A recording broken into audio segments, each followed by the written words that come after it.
Allah berfirman di surat Al-Haqqah ya, ayat 18 sampai ayat 32 tentang salah satu gambaran yang terjadi di padang mahsyar itu nantinya. Allah mengatakan yauma idzin tu'radun la takhfa minkum khafiyah. Pada hari itu semua akan ditampakkan, dipamerkan, tidak ada satupun yang tersembunyi. Orang memandang pakai kacamata hitam. Orang pakai kacamata hitam itu kan kalau mandang kiri kanan nggak ada yang tahu kan jemaah. Dia matanya ke depan, lalu dia lagi ngelirik ke kanan. Allah tahu. Ya'lamu kha'inatal a'yun wa ma tukhfis sudur. Yang mata-mata yang berkhianat Allah tahu, yang disembunyikan di hati Allah tahu. Semuanya akan ditampakkan pada hari itu. Makanya jangan suka ngomongin orang. Jangan suka bongkar aibnya saudaranya. Nanti hari kiamat dibongkar aib antum di depan semua manusia. Di hari kiamat ada sidang tertutup, ada sidang terbuka. Iya. Kalau antum ingin sidang tertutup, kata Nabi SAW, man satara musliman satarahullah. Barang siapa yang menutupin aib saudaranya, Allah akan menutupi aib dia. Ditutupin antum. Kalau antum ingin sidang tertutup, perbanyak amal soleh yang tersembunyi. Jangan riya, jangan sum'ah. Yang riya nanti Allah akan pamerkan juga. Nih fulan yang bangun masjid banyak. Tapi riya, orang-orang tahu semua. Padahal ketika di dunia, jazakallah khair, barakallahu fiik, antum orang baik. Tapi karena niatnya dia nggak benar, nanti di hari kiamat Allah tunjukkan. Ini fulan yang riya. Maka berusaha kita untuk memperbanyak amal yang tersembunyi dan tutupi aib saudara kita. Dan kita kalau berbuat dosa jangan terang-terangan. Dan segera kita bertobat kepada Allah Azza wa Jalla. Lalu kata Allah Azza wa Jalla, fa'amma man utiya kitabahu biyaminihi. Adapun orang yang dibagikan rapotnya dengan tangan kanannya atau dari arah kanannya. Jadi nanti akan disebarkan itu, kita berterbangan itu jemaah, rapot itu. Semua orang ingin dapat dengan tangan kanannya. Dia nggak ingin dapat dengan tangan kirinya, wala di sebelah kirinya, tapi semua sesuai dengan amalan. Adapun orang yang mendapatkan kitab dari arah kanannya, fayaqul, apa yang akan dia katakan? Fayaqulu ha'umuqra'u kitabiyah. Dia mengatakan, baca kitabku ini, baca rapotku ini. Seperti anak ketika lulus, dia telepon orang tuanya, dia sampaikan ke kawan-kawannya, dia bikin status dia lulus, dia benar-benar gembira. Dan pada hari itu kegembiraan yang sebenarnya, dia akan laporkan, ha'umuqra'u kitab, baca kitabku ini, baca nih. Inni dhanantu anni mulaqin hisabiyah. Sesungguhnya aku yakin akan dihisab. Yakin. Jadi memang keyakinan inilah yang membuat kita terus beramal jamaah. Kita dengar azan ke masjid, selesai sholat kita berzikir, sujud kita berdoa. Kenapa? Karena yakin. Ketika keyakinan itu melemah, maka ibadah kita akan berkurang. Dia mengatakan inni dhanantu anni mulaqin hisabiyah fahuwa fi 'ishatir radiyah fi jannatin 'aliyah qutufuha daniyah. Maka orang yang seperti ini akan berada dalam kehidupan yang diridhain, yang menyenangkan dia, yang memuaskan dia. Di dunia kita nggak pernah puas ya, Mas. Antum punya motor harga 20 juta, kepingin yang 30 juta. Punya 30 juta, kepingin yang 50 juta. Terus keinginan itu antum nggak ridho dengan kondisi yang ada, kepingin lebih baik. Tapi nanti di surga, fahuwa fi 'ishatir radiyah fi jannatin 'aliyah, di surga yang tinggi ya ma. Pohon-pohonnya tinggi, tapi qutufuha daniyah. Ya Allah, kalau bicara surga jemaah, untuk metik itu datang itu jemaah. Kita baru punya keinginan, sampai diceritakan bagaimana orang-orang di surga itu melihat ada burung yang terbang. Ya Allah, kepingin ya burung bakar ini, zen, set. Sudah jatuh burung bakar itu jemaah, terbakar sudah, panggang semuanya, tinggal menikmatin. Kepingin buah apa? Di dunia kita melihat ada wisata-wisata petik buah. Di surga buahnya itu nggak disediakan di piring ya, memang di pohon-pohon. Karena beda antum makan di piring sama metik sendiri, beda. Maka Allah katakan qutufuha daniyah, memetiknya itu dekat. Allahu Akbar. Allahumma inna nas'alukal jannah wa na'udzubika minan nar. Terus apa kata Allah? Kulu washrabu hani'an bima aslaftum fil ayyamil khaliyah. Silahkan kalian makan, kalian minum tanpa takut penyakit, nikmatin semuanya. Sekarang orang kaya raya, Allahu Akbar, bisa menikmatin semua makanan. Orang kaya raya itu bisa duduk di restoran Padang, nurunkan semuanya ke sini. Dia liatin dong, Masya Allah. Antum makan mana? Telur aja, bismillah. Takut aja. Takut ya. Tapi nanti di surga antum mau makan apa? Di surga nggak ada toilet. Nggak ada toilet. Antum kalau sekarang masuk restoran, selalu restoran harus ada toilet. Surga nggak ada toilet. Terus yang ada antum makan terus. Makan lagi. Nggak ada cerita, aduh afwan sudah kekenyangan, nggak ada.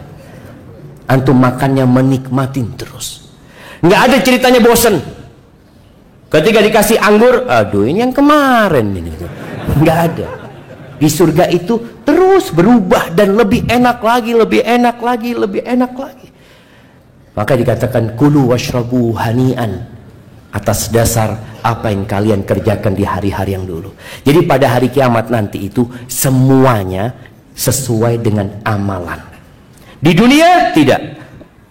Makanya kadang-kadang teman-teman ini pulang tahu-tahu sandalnya hilang. Sesuai amalan jemaah. Tergantung amalannya. Enggak jemaah. Di dunia ini bukan tergantung amalan. Makanya kadang-kadang kita ngeliat ada orang soleh, Masya Allah. Di soh pertama dia nggak pernah telat, tapi miskin dia. Dan kita ngeliat ada orang yang nggak pernah ke masjid, walau sekali ke masjid. Jumatan juga enggak, tapi rezekinya berlimpah ruah. Di sini bukan tergantung amalan, tapi tergantung ujian yang Allah berikan kepada setiap orang. Tapi di sana biqadri amali, semua sesuai dengan amalan. Masuk surga dengan rahmat Allah, tapi amalan itu sebagai sebab yang dengannya Allah memberikan rahmat kepada umat manusia. Maka kalau kita merasa di dunia nggak bisa makan enak-enak, ya sudah bismillah, mudah-mudahan anak makan enak nanti surga Allah Azza wa Jalla. Nggak ada kolesterol, surga nggak ada asam urat, nggak ada gula darah, nggak ada laboratorium di sana sama, wala ada apotik, wala ada rumah sakit, wala ada apa, nggak ada. Supaya kita tahu benar-benar kenikmatan yang tak terhingga, yang nggak bisa dibayangin. Di mana orang makan begitu banyaknya, tapi nggak ada toilet di sana. Ada. Subhanallah. Tapi nggak semua orang dapat dengan kitabnya, dapat kitabnya dari kanannya, ada yang dapat dari arah kirinya. Apa kata Allah Azza wa Jalla? Wa amma man utiya kitabahu bishimalihi. Adapun yang mendapatkan kitabnya, rapotnya dengan tangan kirinya, dari arah kirinya, dari balik punggungnya, fayaqulu ya laitani lam uta kitabiyah wa lam adri ma hisabiyah. Maka orang yang akan mengatakan, aduhai kiranya aku nggak dikasih kitab ini, dan aku juga nggak tahu dengan isinya, karena dia udah tahu isinya apa. Lalu dia mengatakan, ya laitaha kanatil qadiyah. Aduhai kiranya kematian itu menyelesaikan segala-galanya. Wallahi jamaah, kalau orang mati itu kemudian nggak ada hari kebangkitan, nggak ada hari pembalasan, ya orang kalau punya masalah paling enak apa? Bunuh diri. Anasan bunuh diri. Punya utang berapa tuh? 2M Ustaz. Manalah anak loncat dari mana aja. Selesai pikirnya dia.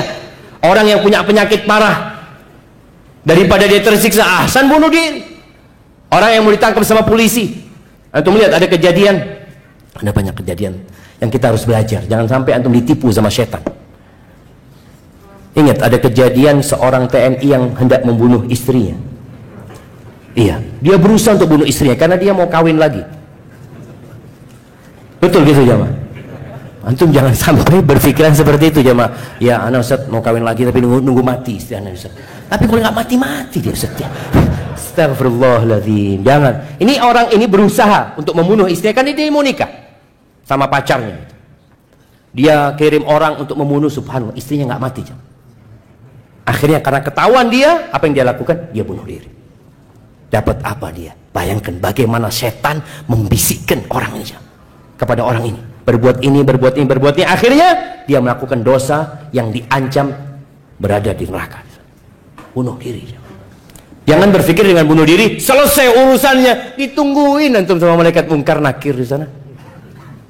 Ketika kau di dunia, antum masih bisa bertobat, masih bisa minta ampun sama Allah. Oke, sudah di penjara, malu, nggak apa-apa. Daripada antum bunuh diri dan selesai.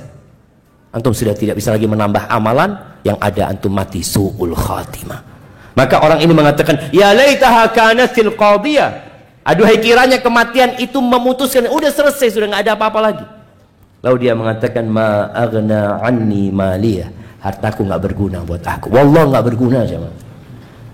Kalau antum pada hari kiamat nanti membawa sepenuh bumi ini emas, antum mau tawarkan, sekarang kan orang itu kalau punya harta, dia berpikir dia bisa menebus dirinya. Umpamanya di penjara, kan di penjara kadang-kala antum didenda, bayar denda 2M atau di penjara 2 tahun umpamanya. Apa yang antum akan lakukan? Ana bayar denda aja daripada di penjara. Ana punya duit banyak. Sampai ada seorang yang mau dipenjara aja. Ini cerita kawan. Orang itu siap ngasih 200 miliar asalkan dia nggak dipenjara. Bayangin jangan. Dia siap. Dia punya duit banyak. Buat apa tuh duit? Kalau akhirnya dia harus dipenjara, nanti dia di hari akhir dia mengatakan, ma aghna anni mal. Nggak ada gunanya harta. Nggak ada gunanya, sama sekali nggak ada gunanya. Halaka anni sultaniyah. Kekuasaanku karena dia berkuasa, mungkin dulu dia presiden, raja, gubernur, apapun jabatan dia, sama sekali nggak berguna buat antum. Antum datang, kita semua datang telanjang, wala sandal kita pakai, wala baju kita pakai, telanjang jemaah, nggak bawa apa-apa kecuali apa yang dia lakukan. Masya Allah, di padang mahsyar nanti ada orang lagi jalan ini, ditemuin sama satu orang, kelihatan pucat orang ini. Ditanya, engkau siapa? Kata dia. Masa engkau lupa sama aku? Kata dia. Engkau siapa? Kata dia. Aku Quran yang biasa engkau baca. Itu ada syafaat-syafaat nanti jamaah. Maka semua pada hari kiamat tergantung amalannya. Maka orang yang mengatakan kekuasaanku nggak berguna buat aku, khudhuhu faghulluh. Ya sudah, tangkap orang itu, ambil orang itu, belenggu orang itu, tsummal jahim sallu. Kemudian masukkan ke dalam neraka jahanam. Thumma fi silsilatin dar'uha sab'una dira'an fasluku. Ikat dia dengan rantai yang panjangnya 70 hasta. Sudah dia.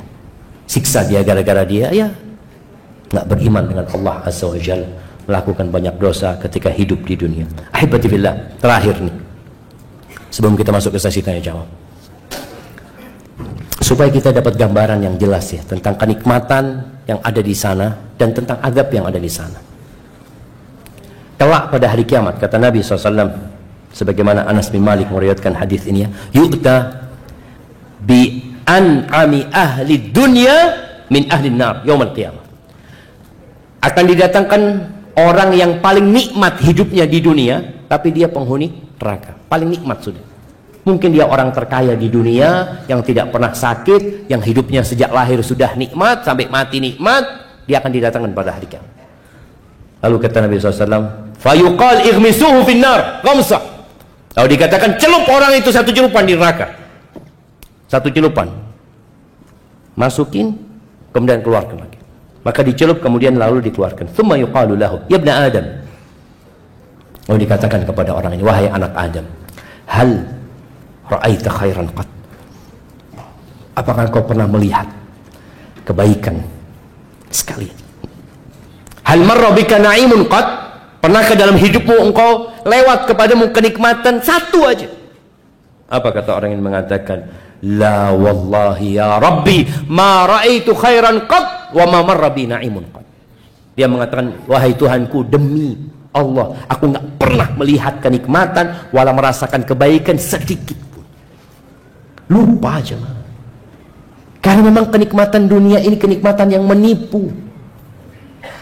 Antum pernah nginep di hotel bintang 5, makan enak. Sekarang ya pernah sih, cuma nggak ada sudah.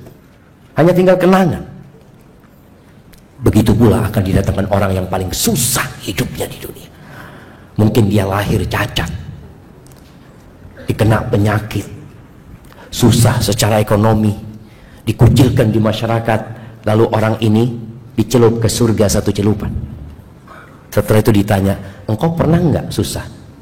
Engkau pernah melihat penderitaan dalam hidupmu? Wallahi ya Rabb, nggak pernah aku merasakan hal itu. Maka ahibati fillah, wa fi dzalika falyatanafasil mutanafisun. Untuk surga ini hendaklah kita berlomba-lomba. Yakinlah antum, sekecil apapun kebaikan yang antum lakukan dicatat. Sekecil apapun dosa yang antum lakukan akan dicatat. Dan jangan pernah meremehkan dosa, dan jangan pernah meremehkan amal kebajikan. Mungkin antum melihat ada sandal nanti di luar. Soalnya orang kalau keluar ini kadang-kala sandal itu ketendang-tendang kan jemaah. Ada sandal yang jauh dari saudaranya, dari temannya. Mungkin antum ambil, antum letakkan, nggak ada yang ngelihat antum. Walau antum tahu sandalnya siapa itu. Boleh jadi itu yang memasukkan antum ke surga Allah Subhanahu wa taala. Maka terus berbuat amal sekecil apapun, catatannya kita harus ikhlas lillahi taala. Barakallahu fikum.